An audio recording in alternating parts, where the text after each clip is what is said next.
Bir eğitim sezonunun sonuna geldik. Öğrencilerimiz karnelerini aldılar. Bir yaz tatili süreci bizim çocuklarımızı bekliyor.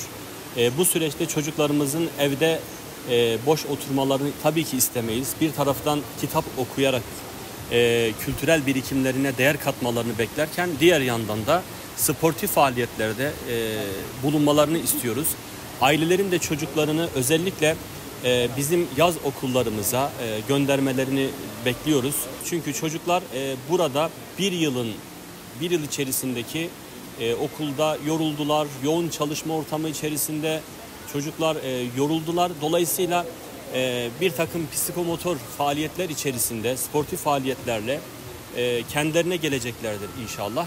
Burada birbirinden kıymetli ehil antrenörlerimiz aracılığıyla yüzme, futbol, voleybol, tekvando, bir takım eğitsel oyunlar, satranç ve bilişim alanında çocuklarımızla inşallah kıymetli vakitler geçirmelerini sağlayacağız. Bu bağlamda bütün çocuklarımızı, 7-14 yaş arası çocuklarımızı Battalgazi Belediyesi sosyal tesislerine ait olan sosyal yaşam merkezinde eğitim almaları için bekliyoruz.